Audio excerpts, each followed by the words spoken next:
1957 সালের 4 অক্টোবর পৃথিবীর কক্ষপথে স্পুটনিক 1 নামে একটি উপগ্রহ পাঠিয়েছিল সাবেক সোভিয়েত রাশিয়া।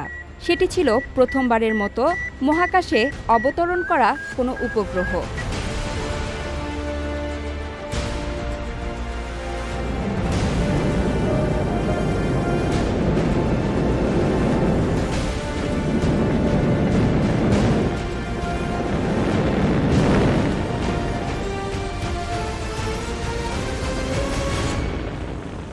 এরপর থেকে পেরিয়ে গেছে ৬৮ বছর।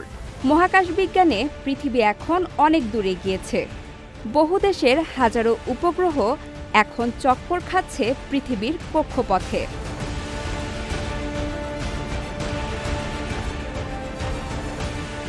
বিভিন্ন ধরনের উপগ্রহ বিভিন্ন উদ্দেশ্য নিয়ে মহাকাশে পাঠায় সংশ্লিষ্ট দেশগুলো।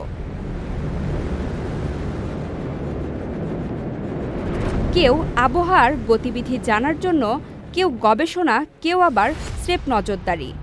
অনেক উপগ্রহ যোগাযোগের ক্ষেত্রে বিশেষ প্রযুক্তি সরবরাহ করে। এমনকি ব্ল্যাক হোল বা কৃষ্ণগহ্বর খুঁজতেও মহাকাশে পাড়ি দিয়েছে একাধিক কৃত্রিম উপগ্রহ।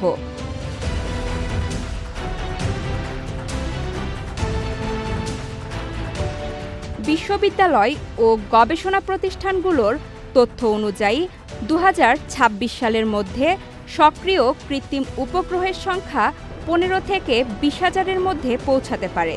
শুধুমাত্র অ্যামাজনের প্রজেক্ট কুইপার ২০২৬ সালের জুলাইয়ের মধ্যে ১৬০০-র বেশি কৃত্রিম উপগ্রহ উৎক্ষেপণ করার পরিকল্পনা করছে।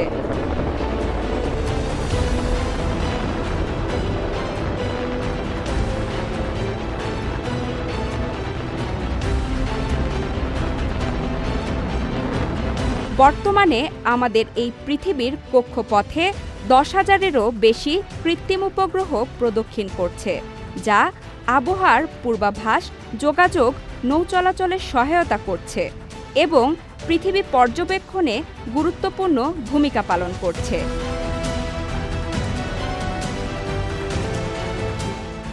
তবে এই দ্রুত বর্ধনশীল কৃত্রিম উপগ্রহের সংখ্যা মহাকাশে বর্জ্য বা স্পেস জাঙ্কের পরিমাণ বাড়িয়ে দিচ্ছে। প্রায় ৫ বছর পর পর স্যাটেলাইট স্থাপন করতে হয়।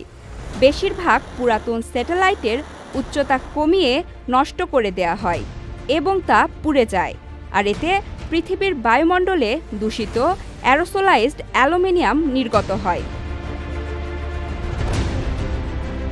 মৃত কৃত্রিম উপগ্রহগুলো সরাসরি জলবায়ু পরিবর্তন বা ওজোন স্তরের ওপর বড় প্রভাব না ফেললেও এগুলোর ব্যবহৃত জ্বালানি থেকে নির্গত পদার্থ পরোক্ষভাবে পরিবেশের ক্ষতিকর প্রভাব ফেলতে পারে। ইতোমধ্যেই বৈশ্বিক পরিবেশ, জীববৈচিত্র্য এবং মানব সমাজে নানা নেতিবাচক প্রভাব ফেলছে। কক্ষপথে এখন প্রতিদিন গড়ে ৩ বারেরও বেশি স্যাটেলাইট বা রকেটের ধ্বংসাবশেষ পৃথিবী বায়ুমণ্ডলে পুনঃপ্রবেশ করছে। গত বছর এমন ১২০০ বস্তু পৃথিবীতে আছড়ে পড়েছে।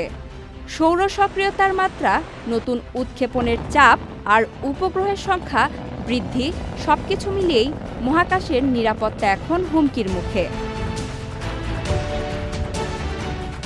বিজ্ঞানীরা বলছেন, এমন হলে ভবিষ্যতে যোগাযোগ, আবহাওয়া পূর্বাভাস, নেভিগেশন, এমনকি স্পেস মিশনও অনির্দিষ্টকালের জন্য বন্ধ হয়ে যেতে পারে।